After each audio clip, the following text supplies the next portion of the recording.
ठीक है। जैसा कि हम लोग कल देख रहे थे टेंस चार्ट के थ्रू कि हर एक टेंस में अलग अलग हेल्पिंग वर्ब्स हम बताए थे कल, है ना।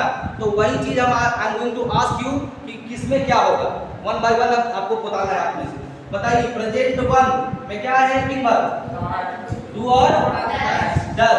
पास्ट वन में क्या है helping verb, did. Future one में क्या है, शैल और विल। इसमें बताइए एम, इज और आर, एकदम यही याद हो जाएगा। और वर, और इसमें शैल बी, विल बी। आगे आइए, इसमें हैव और हैड, इसमें हैड, इसमें हाँ शैल हैव, विल हैव। आगे आइए नेक्स्ट, इसमें हाँ हैव बीन और हैज बीन, ठीक है। और इसमें हैड बीन, सबको याद है सबको। और इसमें शैल हैव बीन और विल हैव बीन। यहाँ तक कोई दिक्कत? तो ये हुआ आपका हेल्पिंग वर्ब, जिसको हेल्पिंग वर्ब का एक और नाम है, क्या नाम है बताइए? हेल्पिंग वर्ब का एक और नाम है ऑक्सिलियरी वर्ब्स। हेल्पिंग वर्ब का एक, तो देखो अगर हेल्पिंग वर्ब बोलेगा कहीं लिखा हुआ एचबी तो हेल्पिंग वर्ब, अब कहीं लिखा रहता है एबी तो एबी का मतलब ऑक्सिलियरी वर्ब, दोनों का मतलब होता है सहायक क्रिया, ठीक है।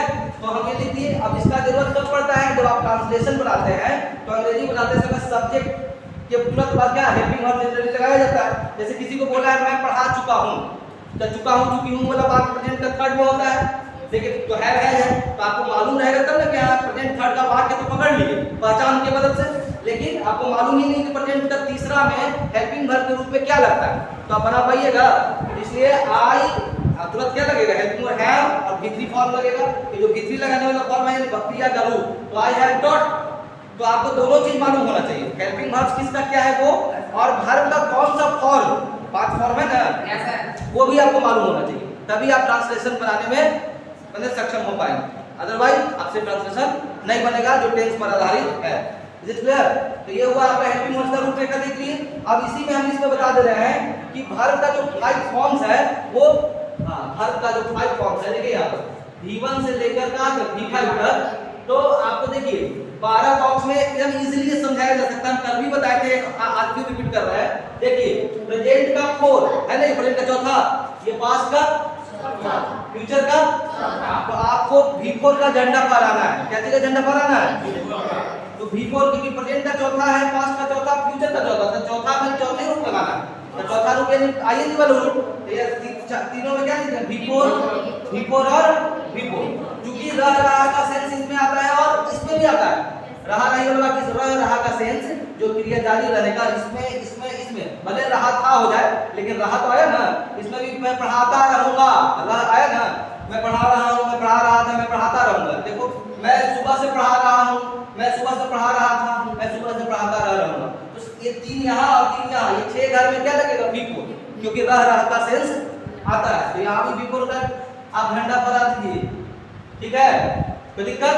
अब बताइए प्रेजेंट का थर्ड है, ये पास्ट का थर्ड, फ्यूचर का थर्ड, तो थर्ड वाला में थर्ड ही रूप लगाना है। दिमाग में तो आसानी से रख सकते हैं आप कि प्रेजेंट का तीसरा भी है, पास्ट का तीसरा, फ्यूचर का तीसरा, ये तीनों में तीसरा रूप ही लगाना है, यानी V3 फॉर्म, यानी ये वाला V3 और V3। तो 3 3 6 3 9, ये तो क्लियर हो गया। अब बचा कौन, सिर्फ ऊपर वाला।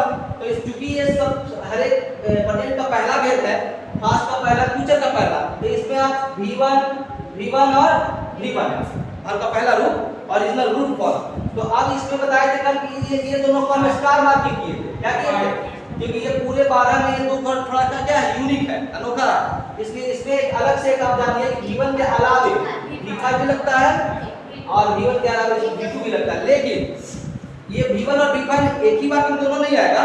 जरूरत पड़ने पर V1 है, जरूरत पड़ने पर जैसे मान लीजिए अगर बोले कि मैं पढ़ाता हूँ तो आई टीच बोलेंगे, लेकिन जैसे ही आई की जगह पर सब्जेक्ट हम चेंज करेंगे, ही करेंगे, थर्ड पर्सन का सिंगुलर नंबर, तो ही टीचेज हो जाएगा ना, ही क्या हो जाएगा, तो टीचेज लिखेंगे तो V5 का प्रयोग हुआ है, हुआ ना, टीच लिखेंगे तो क्या हुआ, V1 का प्रयोग हुआ।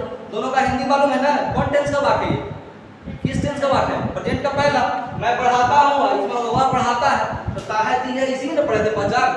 इसी को अगर पास्ट में ले आना है, किसमें लाना है, इसी बात को आई टीच को पास्ट में ले जाएंगे तो क्या होगा, सब्जेक्ट के बाद V2 लगाना पड़ेगा, तो आई टॉट हो जाएगा, क्या हो जाएगा आई टॉट।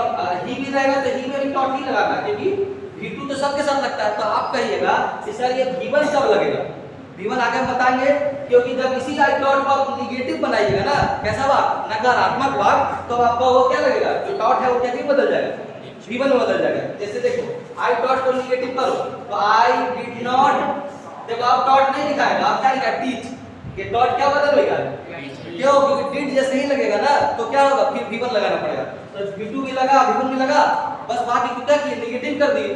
क्लियर है। और यहाँ पर V1 V तो समझाए कि अगर आप आई वी यू दे के साथ लगाते हैं तो भी, जैसे हम लोग खेलते हैं तो वी प्ले बोलेंगे, लेकिन रवि खेलता है तो क्या बोलेंगे, रवि प्लेस हो जाएगा।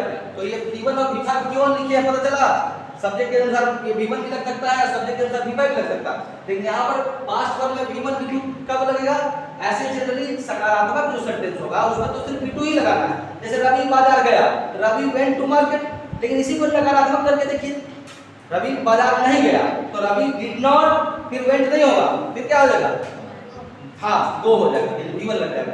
तो इसी में दोनों लग रहा है ना, माने अफर्मेटिव सेंटेंस रहेगा तो V2 लगाना है, इसी टेंस में नकारात्मक वाक्य बनाइएगा तो क्या लगाना पड़ेगा, V1। आगे और हम विस्तार से बताएंगे, लेकिन अभी फिलहाल हमको ये जो दिखाना था V1 V2 तो वो दिखा दिए, ठीक है।